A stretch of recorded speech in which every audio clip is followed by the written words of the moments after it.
Dulu bukan main banyak hasil sawit ni. Sekarang ni dah tak berapa nak ada, pokok pun dah tua. Hei, nak mengojakan awak dah tak larat. Awak pun dah tua.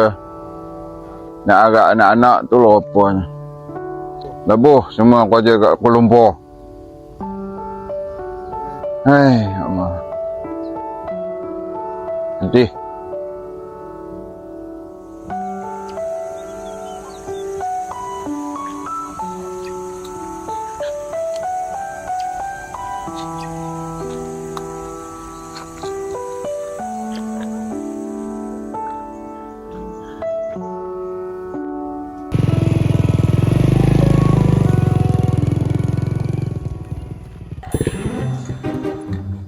Assalamualaikum.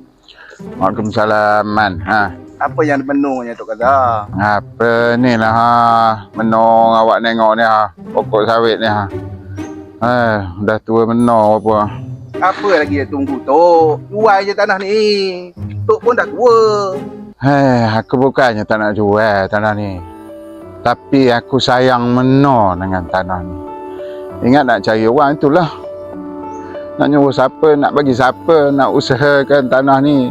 Tak ada siapa yang boleh diharap sekarang ni. Tok Kazar tengok sana. Dulu pokok semua besar-besar macam ni. Sekarang tengok apa dia jadi? Banglo kiri kanan.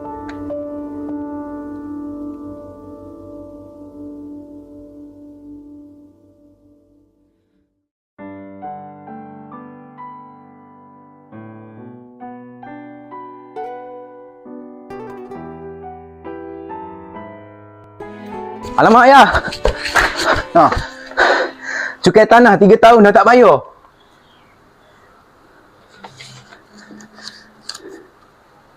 Mo. Allah, hai. Tanah dah 3 tahun tak ada hasil. Mana apa nak bayarnya ni? Aja tumpuk.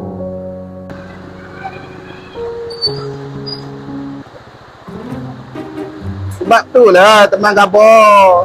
Pergi je jumpa Bin Nazrin tu. Bin Nazrin pun dah 15 tahun urus tanah yang terbiar ni. Yalah. Kamu bawa lah aku pergi pejabat. Kamu tahu ke mana pejabat Bin Nazrin tu? Oh, kita pergi sekarang. Mari. Jom. Sinilah pejabatnya. Oh.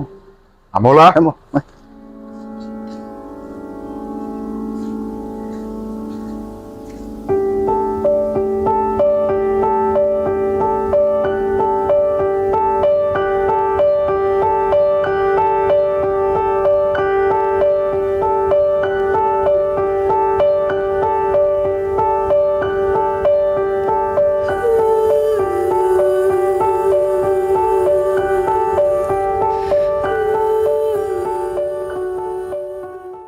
Ini awak nak pesan lagi sekali ni, nak khabar lagi sekali. Kalau ada tanah terbiar, jangan dibiarkan semak sampai kesudah koma. Kalau ada cepat-cepat pergi ni. Bin Nazrin ni.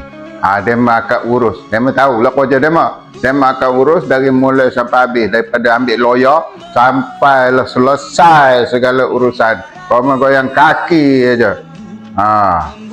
Jadi tak adalah terbiar tanah. Berapa kali nak pesan, koma jangan. Jangan tunggu lama. Awak geram dah ni. Biarkan tanah tu buat apa? Buatlah dengan Bin Nazrin. Nama akan buat. Nanti jadi lot banglo semua. Koma saudara mara duduk situ semua. Seorang sebiji. Tak handal. Pergi ya. Bin Nazrin.